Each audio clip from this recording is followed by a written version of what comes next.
if you think negative reinforcement means punishing someone for doing something wrong, you are making literally one of the absolute most common foundational mistakes in the entire field of applied behavior analysis. Oh, absolutely. And honestly, it's a mistake that completely ruins treatment plans. It really is everywhere. I mean, that misunderstanding is so pervasive. You even see it printed in mainstream psychology articles or, heard in casual conversation among educators. People just assume the word negative carries some sort of emotional weight. Right. It sounds like it should mean something bad. Sounds like a penalty.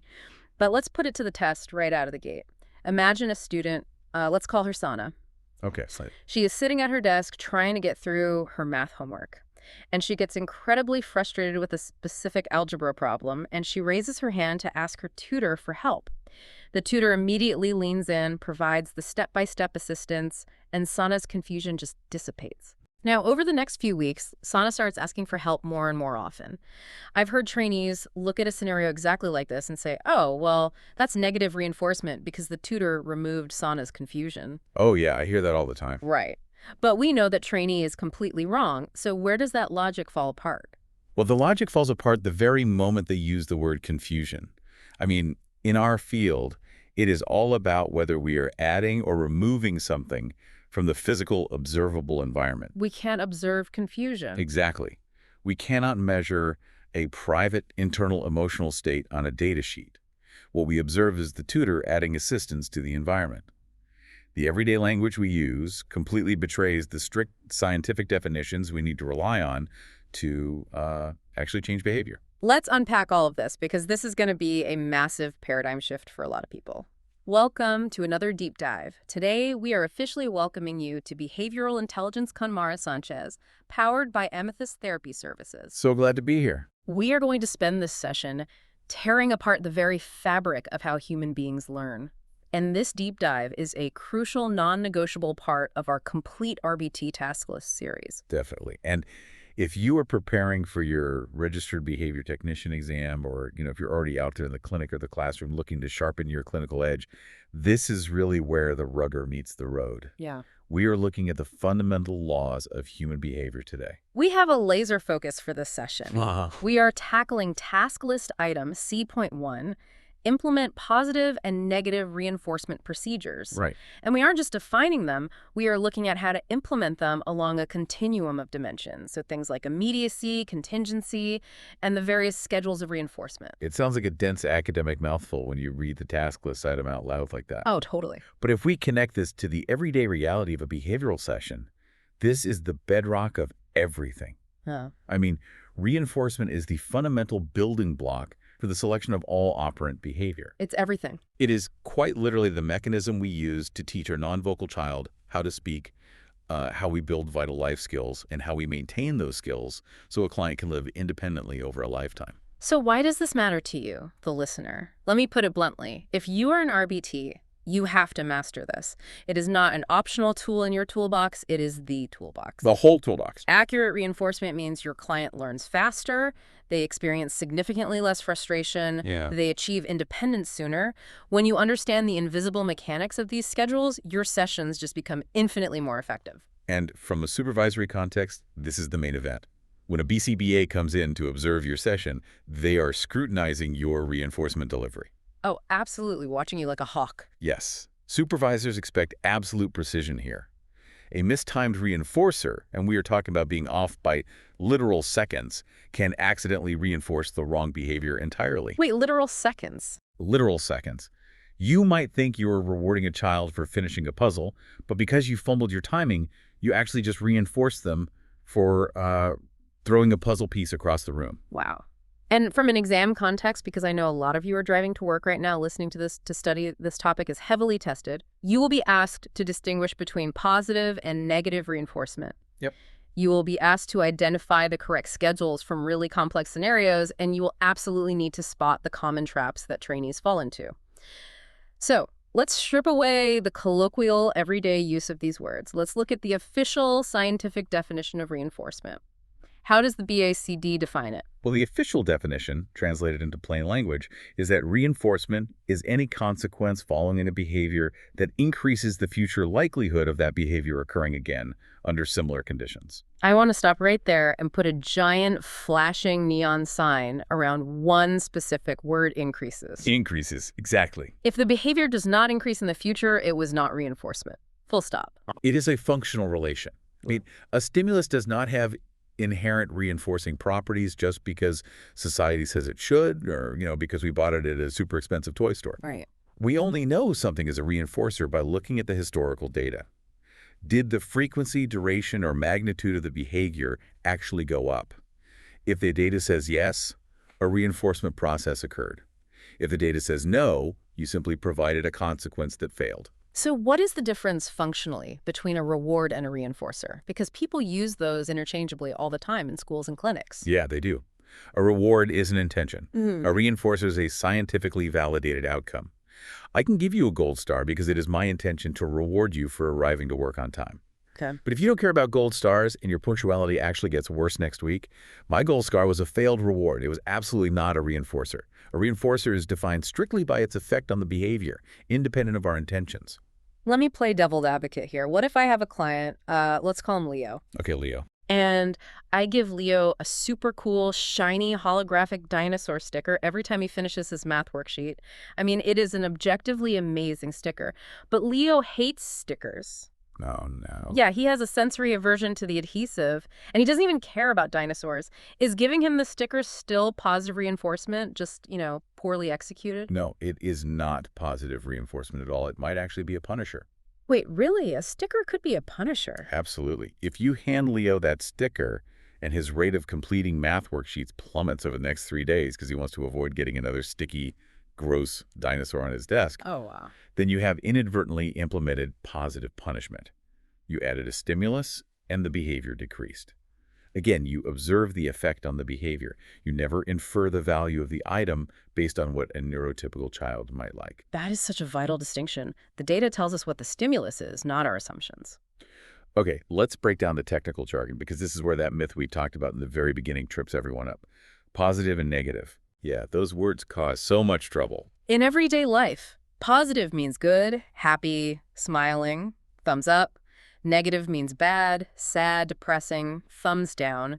But in the world of applied behavior analysis, In our science, think of it purely as an operation.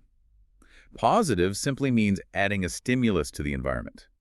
Negative simply means removing a stimulus from the environment. Neither word implies a moral judgment of good or bad. It is strictly a mechanical equation.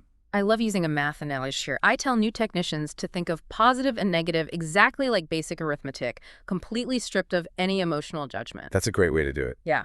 Positive is the plus sign. You are adding something to the room that wasn't there a second ago. Negative is the minus sign. You are subtracting something from the room that was already there. Let's expand on that arithmetic. Yeah. When you say positive reinforcement, you are putting a plus sign next to a consequence, and you are seeing an upward trend in the behavior. You add something, and the behavior went up. When you say negative reinforcement, you are putting a minus sign next to a consequence. You subtracted something, usually an aversive condition, and the behavior still went up. So negative reinforcement is really just relief. Relief is a great way to conceptualize it for everyday understanding, even if we try to avoid mentalistic terms. Think about an alarm clock. Okay. When your alarm clock goes off at 6:00 a.m., it is an irritating, loud, aversive stimulus in your environment. You reach over and smack the snooze button. Smacking the snooze button removes the loud noise. Right. I do that every morning. We all do. So what happens to your behavior of hitting the snooze button in the future? It increases. You become an expert at hitting that button. That is negative reinforcement. The behavior of hitting the button increased because it effectively removed an aversive stimulus. And there is no punishment involved in that scenario whatsoever. You aren't punishing the alarm clock. You are just escaping the noise. Okay, so to have a true, scientifically sound reinforcement procedure, we need the plus or minus sign, we need the behavior to increase, but we also need two more critical variables to be perfectly aligned: contingency and immediacy. Let's start with contingency. If I'm reading a behavior plan and it says, provide access to the iPad contingent upon the completion of 3 vocal commands, what does that actually mean in practice? Contingency is the strict if-then contract between the behavior and the consequence. The reinforcer is delivered only after the target behavior has occurred and never at any other time. Never. Right. If the client emits the 3 vocal mands, then the iPad is delivered. If the client does not emit the mands, the iPad is strictly withheld. What if the session is almost over? You know, the kid has had a really rough day. He hasn't emitted the mans, but I feel bad for him, so I just give him the iPad for the last 5 minutes while we wait for his parents. You have just shattered the contingency. In behavioral terms, we call that non-contingent reinforcement, or sometimes bootleg reinforcement if the learner is accessing it outside the parameters of the plan. Bootleg reinforcement. I love that term. It fits perfectly. When you do that, you are teaching the learner that the reinforcer is available for free. Why would they expend the immense effort required to learn a difficult new communication skill if experience tells them that if they just wait you out, you will eventually hand over the iPad out of pity? The contingency must be ironclad. The if must precede the fact, then. That brings up a lot of uncomfortable realities about how our own emotions as practitioners can accidentally sabotage a client's progress. We want to be nice, but being nice without contingency doesn't actually teach skills. All right, let's talk about the second critical variable, immediacy. The foundational texts in our field emphasize this relentlessly. The reinforcer must be delivered immediately. And when we say immediately, what is the actual window of time we're talking about? We're talking about a window of 0 to 1 seconds. It needs to be virtually instantaneous. Wait, really? 0 to 1 seconds? If I wait 3 seconds to hand over a token, is it really that catastrophic? It can absolutely be catastrophic to the learning process, yes. To understand why, we have to look at the neurology of how organisms learn.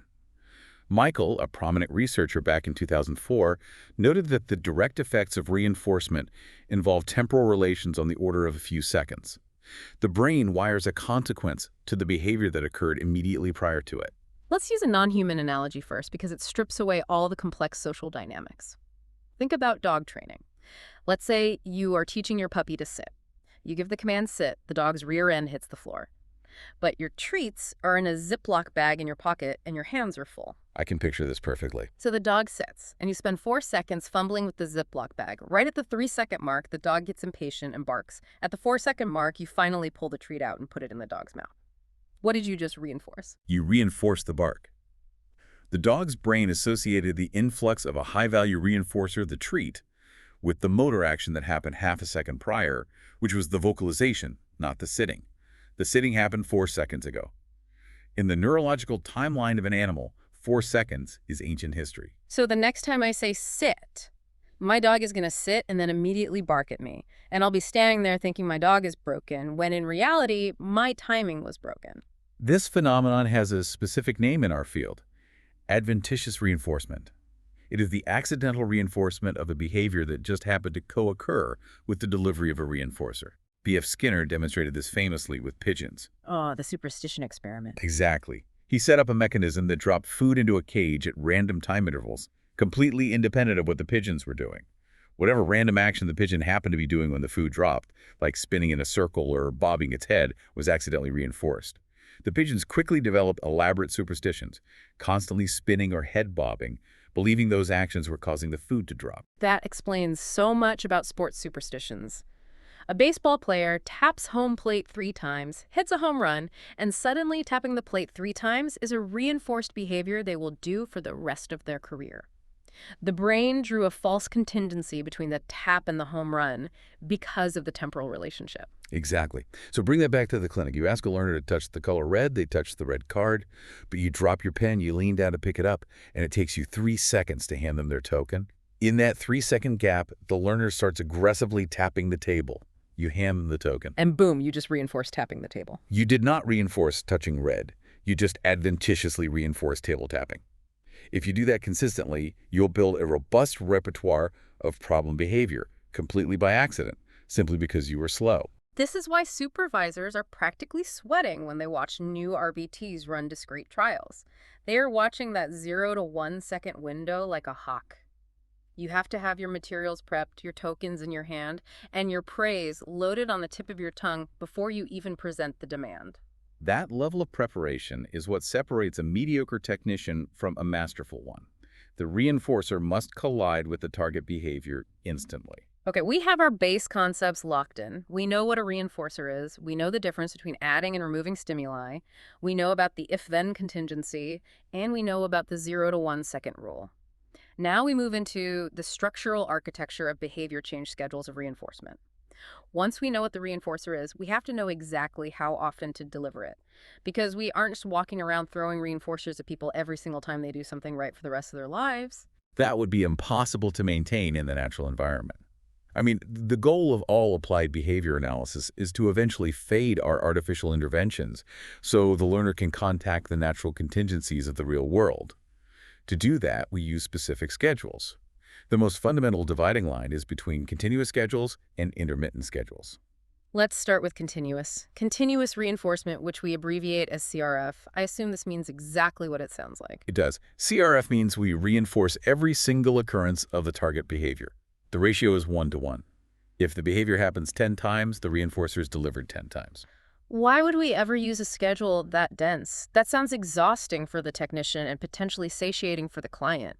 If I give a kid an M&M every single time they say the word ball, aren't they going to get sick of M&Ms after 10 minutes? Satiation is a major risk with CRF, which is why we must use small, easily consumable reinforcers. But we use CRF for one very specific, non-negotiable purpose to establish a brand new behavior. When a learner is in the initial acquisition phase of learning a skill they have never done before, their brain needs a massive, uninterrupted flow of feedback to understand the new contingency. So it's like learning to ride a bike. When you are first learning, you need your parent holding onto the seat, giving you constant physical support and verbal encouragement for every single pedal stroke. If they let go too early or only encourage you every 5th time you pedal, you are going to fall over and give up. Exactly. The CRF schedule builds the initial momentum. As you pointed out, you can't stay on CRF forever. If a parent never lets go of the bicycle seat, the child never learns to balance independently. If we keep a learner on a CRF schedule for too long, we create profound dependency. The learner expects a massive reward for every tiny effort. And the moment that reward isn't there, the behavior collapses instantly. Which transitions us perfectly into intermittent schedules, abbreviated as INT. This is where we reinforce some, but not all, responses. If CRF is used to teach a new skill, INT is used to maintain a skill once it has already been established. Intermittent reinforcement is what the natural world runs on. You don't get a paycheck every single time you send an email at work. You don't get a green light every single intersection. You don't win a prize every time you say hello to a stranger. Our lives are governed by intermittent schedules, which teach us endurance, patience, and resilience. There are 4 basic intermittent schedules that RBTs need to know inside and out. These are the tools the supervising BCBA uses to gradually thin out the reinforcement. Let's explore the psychology behind each one, because they produce wildly different patterns of human behavior. Let's start with ratio schedules, which are based strictly on the number of responses. The first is fixed ratio, or FR. A fixed ratio schedule requires a set, constant number of responses before the reinforcer is delivered. The requirement never changes. For example, an FR5 schedule means the reinforcer is delivered after exactly every 5th correct response. Not the 4th, not the 6th, but strictly the 5th. Let's talk about how that actually feels for the learner. If I'm on an FR10 schedule, I know I have to do exactly 10 math problems to get my break. How does that predictability affect my work rate? It produces a very specific pattern called a break-and-run pattern. Because the learner knows exactly how much work is required, they usually work at a very high, steady rate until they reach the reinforcer. That's the run. But immediately after they receive the reinforcer, you will almost always see a post-reinforcement pause. That is the break. Why do they pause? Is it just fatigue? It is partly fatigue, Right? but it is mostly psychological. When you just finished a massive task and received your reward, looking up at the mountain of the next 10 responses feels daunting. I think of it like climbing flights of stairs in a high-rise building. You know you have to climb exactly 3 flights of stairs to get to the landing where the water fountain is. You run up those 3 flights, that's your high rate of responding. You get to the landing, you drink the water, which is your reinforcer. But when you turn around and look at the next 3 flights, you pause. You take a deep breath. You hesitate before taking that first step because you know exactly how much effort is required to get to the next water fountain. That hesitation is the post-reinforcement pause. That is a perfect visualization. And as a clinician, you have to anticipate that pause. If a BCBA programs an FR10 schedule, the RBT shouldn't immediately barrage the learner with the next demand, the second the reinforcer is consumed. Yeah. You expect a brief pause, and then you prompt the initiation of the next run. Okay, what happens if we take away that predictability? That brings us to the second ratio schedule variable ratio, or VR. This is based on an average number of responses. With a VR schedule, the number of required responses constantly changes, but it averages out to a specific number over time. If a plan calls for a VR5 schedule, you might reinforce the second response, then the seventh, then the fourth, then the eighth. Over the course of the session, it averages out to one reinforcer every 5 responses. But the learner has absolutely no idea which specific response will trigger the delivery. This is the most fascinating schedule in all of psychology. This is the Vegas roulette effect. This is the slot machine. It is the single most powerful schedule of reinforcement for maintaining high, steady rates of behavior without any post-reinforcement pause. Let's dive into why it is so powerful.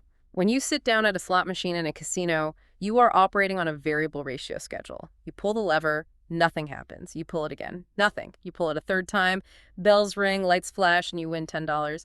You pull it again, nothing. Because you never know if the very next pull is going to be the jackpot. You never stop pulling. There's no post-reinforcement pause because the very next response might pay out. The neurological implications of the variable ratio schedule are profound. Unpredictability spikes dopamine levels in the brain, significantly higher than predictable rewards. It creates a state of hyperfocus and anticipation. The behavior becomes incredibly resistant to extinction.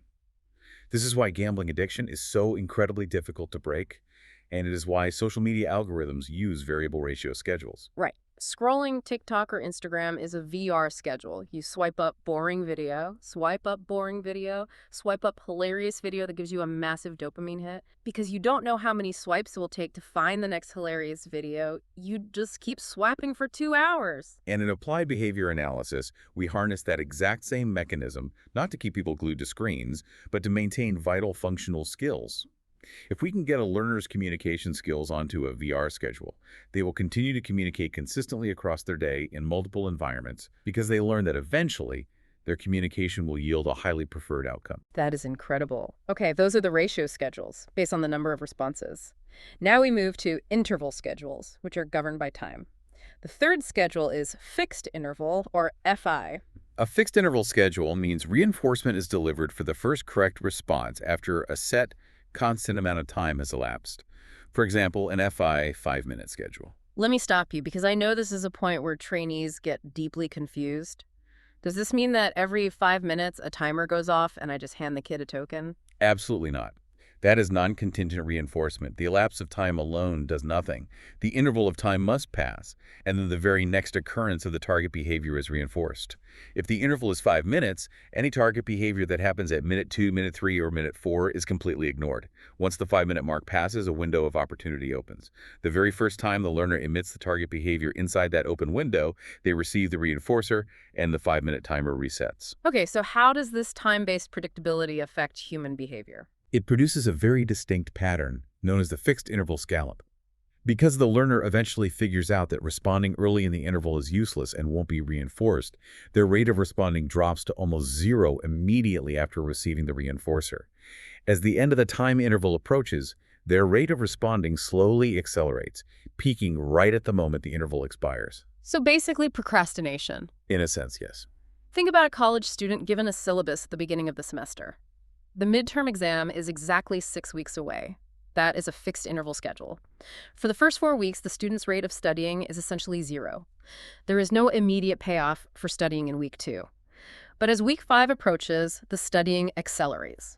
By the night before the exam, the rate of studying is frantic. They take the exam, which is the opportunity for reinforcement, and immediately after, the rate of studying drops right back down to 0. That is the FI scallop. You see it in the workplace, too. If an employee knows their supervisor only checks their desk at exactly 4:00 p.m. every Friday, what does their work rate look like on Tuesday morning? Very low. What does it look like at 3:45 p.m. on Friday? Extremely high.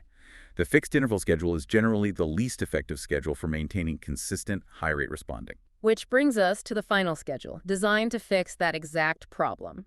Variable interval, or 6. Variable interval means reinforcement is available for the first correct response after an average amount of time has elapsed. The time interval constantly shifts. It might be 2 minutes, then 8 minutes, then 5 minutes, averaging out to 5 minutes overall. So if we go back to the workplace analogy, the V6 schedule is the supervisor who randomly walks the floor. They might come by at 10:00 a.m., then 10:15 a.m., then not again until 2:00 p.m. because the employee never knows when the supervisor might appear, and the supervisor will only offer praise if the employee is currently working when they walk by. What happens to the employee's behavior? The employee maintains a moderate, steady, consistent rate of work throughout the entire day. There was no massive spike in behavior, and there was no massive post-reinforcement pause. The second schedule produces a smooth, continuous flow of responding. It is highly effective for behaviors where you want endurance and consistency rather than sheer speed. Think about checking your email. You don't know exactly when an important email is going to arrive in your inbox. It might be in 5 minutes, it might be in 3 hours. So what do? You check your email at a relatively steady, moderate pace throughout the day. That is the variable interval schedule operating in your daily life. These four schedules, fixed ratio, fixed interval, variable interval, are the primary tools a BCBA uses to shape the topography of a learner's day. Shifting a learner from an artificial, dense, continuous schedule to a natural, intermittent schedule is the ultimate goal of our science. We've covered a massive amount of theory. Let's ground this in reality. Let's look at some deep, multi-layered examples of how these principles interact in the real world across different settings. Let's start with a clinic setting. I want to look at how we build a skill from scratch. Let's create a scenario. You are an RBT working in an early intervention clinic with a 3-year-old client who has zero vocal communication. The BCBA has designed a manned training protocol teaching the client to request items. The client loves swinging. Okay, so the swing is our potential reinforcer. Correct. The client is standing near the swing, reaching for it. The RBT physically blocks access to the swing and waits. The client looks at the RBT, and the RBT provides a vocal model swing. The client attempts the vocal approximation, wah! The absolute millisecond sound wah leaves the client's mouth. The RBT lifts them into the swing and gives them a huge push. Let's dissect the mechanics here. We are adding a stimulus to the environment, the physical sensation of swinging, and the RBT's attention. That is the plus sign. Over the next 3 days, the data shows the client's vocal approximations jumping from 0 per session to 15 per session. The behavior increased. Therefore, we have confirmed this is positive reinforcement. And look at the schedule and the dimensions. Every single time the client made the sound, they got the swing. That is continuous reinforcement schedule, or CRF, perfectly suited for establishing a brand new behavior. And the RBT delivered the consequence the very millisecond the sound occurred. The immediacy was flawless. The client's brain drew a direct, undeniable line between the motor movement of their vocal cords and the sensation of flying through the air. Let's contrast that with a completely different mechanism, negative reinforcement. And I want to use a school setting for this because this is where RBTs usually encounter the most challenging escape-maintain behaviors. Imagine an 8-year-old student in a mainstream classroom. It is time for independent reading. The teacher hands out a worksheet with a dense paragraph of text and questions. The student looks at the paper, rips it in half, and throws it on the floor. And what happens next? Typically, the teacher gets frustrated and sends the student to the hallway or the principal's office. Let's analyze the contingencies there from the student's perspective. The academic demand, the worksheet, was an aversive stimulus. By ripping the paper and getting sent to the hallway, what happened to the worksheet? It was removed from the environment. The aversive stimulus was subtracted. That is the minus sign. And over the next month, the student starts ripping up their worksheets faster and faster every single time reading period begins. The rate of paper ripping escalates. The behavior increased. We subtracted a stimulus, and the behavior went up. The teacher, completely unintentionally, is using negative reinforcement to build a massive repertoire of destructive behavior. This is why functional analysis is so critical. If a BCBA determines that the behavior is maintained by socially mediated negative reinforcement, meaning escape from demands, they have to rewrite the contingencies. And RBT comes into that classroom. What do? The RBT implements functional communication training, or FCT. Before the student can rip the paper, the RBT prompts the student to point to a card that says break. The student points to the card. The RBT immediately takes the worksheet away and says, "Great job asking, you can have a 2-minute break." The mechanism is exactly the same, negative reinforcement. We are still subtracting the aversive stimulus. We are still putting a minus sign in the environment. But instead of reinforcing property destruction, we are contingently linking the removal of the demand to a functional, appropriate communication response. The behavior of asking for a break increases over time. That is the power of negative reinforcement when wielded clinically. Those examples make it so clear why the topography of the behavior doesn't matter as much as the function. Whether it's ripping paper or pointing to a card, the environmental consequence escape is the exact same invisible engine driving both actions. Okay, let's look at adult services. We don't talk enough about adult services. Imagine a 22-year-old client working at a supported employment site, assembling boxes. The client is highly capable, but struggles with staying on task for long durations. The BCBA has implemented a variable interval schedule of reinforcement to build endurance, a 15-minute schedule. So the reinforcer, perhaps a token that goes toward purchasing a coffee on break, is delivered for the first instance of on-task box assembly after an average of 15 minutes has passed. Exactly. The RBT supervising the site might walk over at the 8-minute mark. The client is working. The RBT delivers a token and praise. Then the RBT walks away. The interval resets. The next interval might be 22 minutes long. The RBT walks over at minute 22. The client is working. Token delivered. Because the client never knows exactly when the window of opportunity will open, they maintain a steady, moderate pace of assembling boxes for the entire 2-hour shift. That steady pace is the hallmark of the VTOIT schedule. It prevents the exhaustion of working at a frantic pace, and it prevents the massive drop-off of the post-reinforcement pause. It builds a sustainable work ethic. These examples show how versatile the principles are, but things go wrong all the time in practice. Let's transition into the most common mistakes RBTs make. What is the #1 trap you see in the field? We have discussed it at length, but it bears repeating because it is the destroyer of data. Delaying the reinforcer. Fumbling with materials, turning your back to write down data before delivering the token, or engaging in conversation with a parent while the child is waiting for their consequence. If you lose the 0 to 1 second window, you are no longer doing applied behavior analysis. You are just handing out free stuff and hoping for the best. Mistake #2 is a fascinating one, and it goes right back to the Amethyst Therapy Services textbook. It is the assumption that a reprimand is automatically a punishment. This is a profound misunderstanding of behavioral function. If a child runs across the room and hits their sibling, the natural parental response is to yell, "No, stop hitting."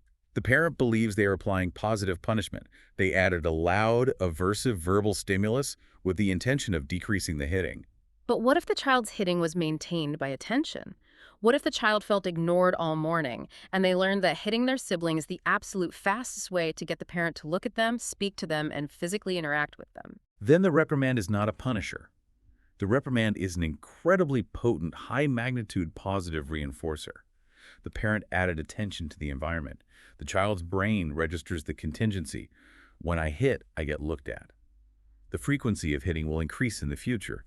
The parent has accidentally positively reinforced the exact behavior they were trying to eliminate. This is why RBTs are trained to use planned ignoring for attention-maintain problem behaviors. If you deliver a verbal reprimand, you might be throwing gasoline on a fire. You have to rely on the data, not your assumptions about what a stimulus should do. Okay, mistake #3. Staying on a continuous reinforcement schedule for way too long. This often happens because the RBT is afraid of the client's reaction. When you start thinning a schedule, moving from CRF to, say, an FR3, the learner experiences a sudden drop in reinforcement density. It is frustrating. It requires more effort. The learner might engage in an extinction burst, displaying an initial spike in problem behavior as they try to force the old contingency to work. So the RBT gets nervous, the kid starts whining, so the RBT says, okay, I'll go back to giving you a token for every single correct answer. And in doing so, the RBT completely undermines the BCBA's transition plan. The client never learns to tolerate a delay. They never build the resilience required to operate on an intermittent schedule. They become permanently dependent on an artificial, unsustainable rate of reinforcement. It's like leaving the training wheels on a bicycle until the kid is 18 years old because you're afraid they might scrape their knee once. You have to endure the friction of schedule thinning to achieve long-term independence. All right, I think it is time to really test our listeners. I am going to propose 5 complex exam-style scenarios straight from the Amethyst mock exams. I am not going to read out a list of multiple-choice letters. I am going to describe the scenario, and I want you, the listener, to actively think through the behavioral mechanics before we dissect it. This is the best way to prepare for the critical thinking required on the board exam. Let's hear the first scenario. Scenario 1. We have a learner in a clinic who engages in chronic head hitting when presented with difficult puzzle tasks.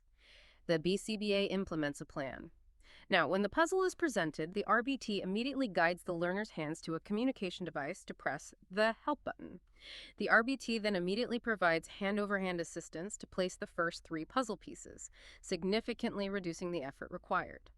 Over the next 2 weeks, the rate of the learner pressing the help button skyrockets and the head hitting decreases. The trainee observing the session claims this is positive reinforcement because the RBT added physical assistance to the environment. Let's dissect this. Is the trainee correct in their analysis of the mechanism maintaining the help button pressing? This is a phenomenal trick question. Let's look at the functional mechanism. Why did the learner hit their head originally? To escape the aversive, difficult demand of the puzzle. When the RBT prompts the help button and then does the first 3 pieces for the learner, what is the functional outcome? The overall difficulty and effort of the aversive task are immediately reduced. An aversive condition is being subtracted from the environment. So even though the RBT physically added their hands to the puzzle, functionally they removed the full weight of the demand. Exactly. The functional consequence is escape or avoidance of aversive effort. Therefore, the mechanism driving the increase in communication is negative reinforcement, not positive. The trainee is confusing the topography of the intervention, adding hands, with the functional consequence, removing effort. On the exam, always follow the function. Brilliant breakdown.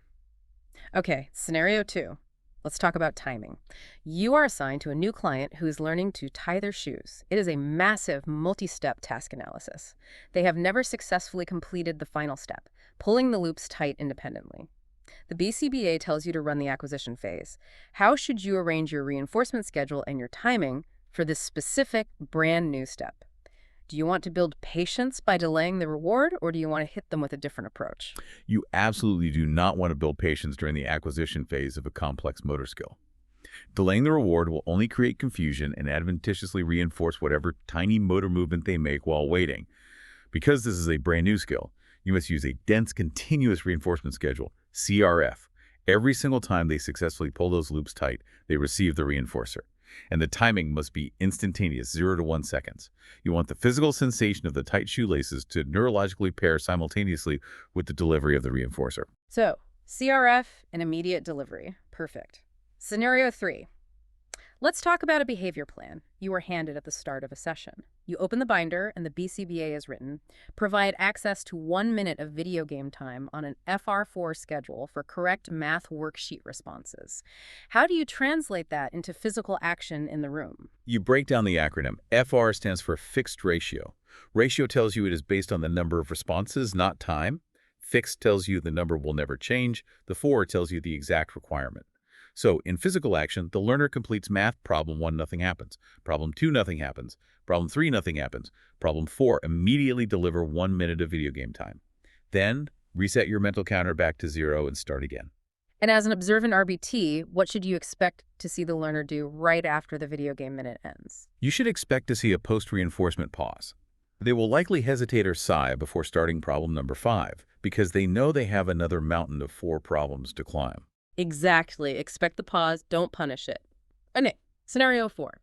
A high school teacher is struggling with a student who constantly shouts out inappropriate jokes during lectures. The teacher decides to implement a strict punishment procedure. Every time the student shouts a joke, the teacher stops the lecture, walks over to the student's desk, leans in, and delivers a stern 2-minute lecture about respect and classroom rules. After 3 days of this punishment, the student is now shouting out jokes 5 times as often. What behavioral principle is actually at work here, regardless of the teacher's intentions? We covered this in our mistakes section, but it is critical. The principle at work is positive reinforcement. Let's look at the math. The teacher added a stimulus, the long, intense, one-on-one verbal reprimand and attention. That is the plus sign. The behavior of shouting out jokes increased over the 3 days. We added a stimulus, and the behavior increased. The teacher's intention was punishment, but the empirical data proves that the reprimand was actually a positive reinforcer, likely because the student's behavior was maintained by a need for peer or adult attention. The data never lies. The teacher's feelings don't matter. The frequency of the behavior dictates the principle. Final scenario. Scenario 5. You are working in a factory setting with an adult client with developmental disabilities. The goal is to maintain a high, steady rate of packing boxes without the client constantly stopping to take unauthorized breaks. The BCBA wants to use a schedule that produces the strongest, most consistent responding without any post-reinforcement pauses. Which schedule should the BCBA program? If the goal is high, steady rates with zero pauses, the BCBA will program a variable ratio, or VR, schedule. The Vegas roulette effect. Precisely. Yeah. By making the delivery of the reinforcer unpredictable but dependent on the number of boxes packed, the client will work continuously. If they're on a VR10 schedule, they might get a token after packing 3 boxes, then after 15, then after 2. Because the very next box they pack might be the one that earns the token, they have no psychological incentive to pause. You guys nailed those. Now it is time to shift gears into a crucial segment we call the Ethics Minute. In our Ethics Minute, we examine how the BACB Ethics Code and the RBT Ethics Code intersect with our daily, on-the-ground practice. Because you can know all the science in the world, but if you violate ethical boundaries, you lose your credential. When it comes to implementing reinforcement schedules, the most rigid ethical boundary you face is your scope of practice. Let me set up a scenario that I guarantee happens in clinics across the country every single day. I am an RBT. I've been working with a client for 6 months. I know this kid better than anyone. We are running an FR3 schedule for identifying sight words. The kid is absolutely crushing it. He is flying through the targets. He is looking bored. I think to myself, man, FR3 is way too easy for him now. He's satiating on the reinforcer. I'm going to bump this up to an FR7 today to challenge him. Am I allowed to make that call? I mean, I'm doing it to help the client progress faster. Absolutely, unequivocally no. You cannot make that call. Changing a reinforcement schedule from an FR3 to an FR7 is fundamentally modifying the behavior intervention plan. According to the BACB guidelines, RBTs operate strictly within a supervised scope of practice. RBTs implement plans. RBTs do not design or modify plans independently. Even if I am 100% sure it's the right clinical move. Even then. Clinical decision-making falls exclusively under the purview of the supervising BCBA. The BCBA is the one liable for the outcome.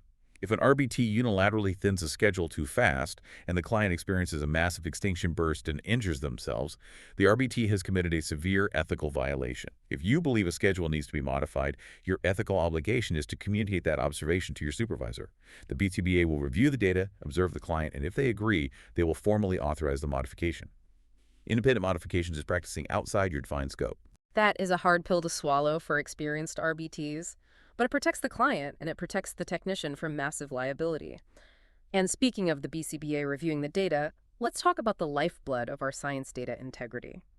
The Amethyst Therapy Services materials are incredibly stern about this, and for good reason. Data is the only objective truth we have. It is the only way we know if a consequence is actually functioning as a reinforcer or a punisher. Because of that, data alteration is considered fraud. This includes complete omission, backfilling data at the end of the day from memory, estimating frequencies, or rounding durations up or down to make the graph look cleaner. Let's be real about what this looks like. You are supposed to be tracking a variable interval schedule. Your timer goes off, but you are dealing with a messy still on the floor. You missed the window. You don't know if the client was on task or not. Do you just mark a plus on the data sheet because they are usually on task? Never.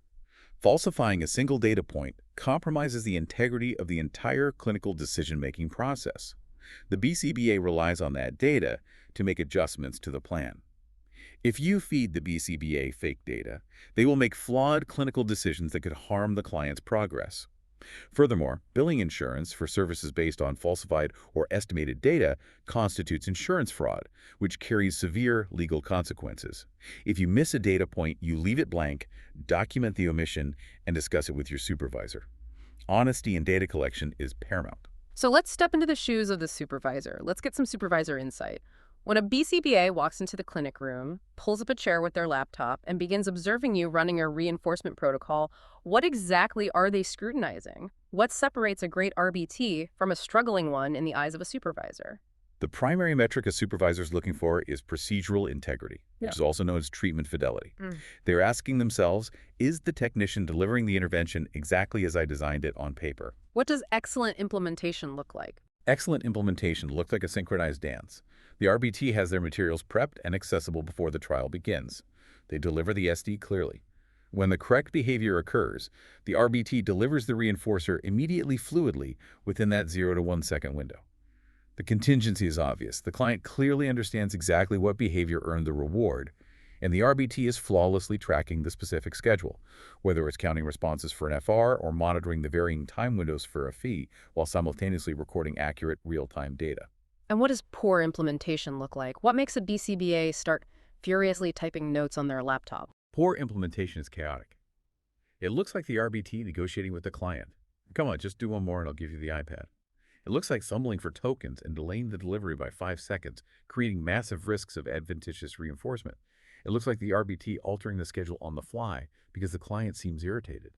Or it looks like the RBT running 10 trials in a row and then sitting down to try to remember and backfill all 10 data points at once. Poor implementation breaks the scientific mechanisms of behavior change. It all comes back to precision. A behavior plan is like a complex recipe. The recipe only works if the ingredients are measured and timed exactly as written. Okay, we are coming to the end of our deep dive. I want to leave you with a highly compressed memory hack. We have covered a vast amount of neurological and psychological theory today. How do we lock this into our short-term memory for the exam? Here is your rapid memorization tool. Write this down on a sticky note. First, for positive reinforcement, R plus think ADD to increase, plus sign, arrow pointing up. Second, for negative reinforcement, R minus think remove to increase. Minus sign, arrow pointing up, it is relief. Third, for schedules, remember CRF is for the new W stuff. We use continuous reinforcement to establish. INT is for the oldest stuff. We use intermittent schedules to maintain. And finally, for the strongest scheduler, remember VR equals Vegas roulette. Variable ratio gives you the slot machine effect. It never pauses. That is a highly effective cognitive shortcut to organize those complex concepts. Let's do a rapid review of our 5 key points from today's session. Number 1, reinforcement always increases behavior. If the data does not show an upward trend, the consequence was not a reinforcer, regardless of your intentions. Number 2, positive means adding a stimulus. Negative means removing an aversive stimulus. It is a mathematical equation, an environmental operation. It has nothing to do with emotional judgments of good or bad. Number 3, contingency. The strict if-then relationship and immediacy, the 0 to 1 second delivery window, are the critical neurological requirements for the brain to successfully pair a behavior with a consequence. Number 4, use continuous reinforcement, CRF, exclusively to teach brand new skills and use the 4 intermittent schedules, FR, VR, FI, 6 to maintain them and build natural endurance. And number 5, RBTs operate strictly within their scope of practice. They implement the reinforcement schedules written by the BCBA with absolute procedural integrity. They never modify schedules or falsify data independently. So, what does this all mean for you when you wake up tomorrow morning? Here is my call to action for you.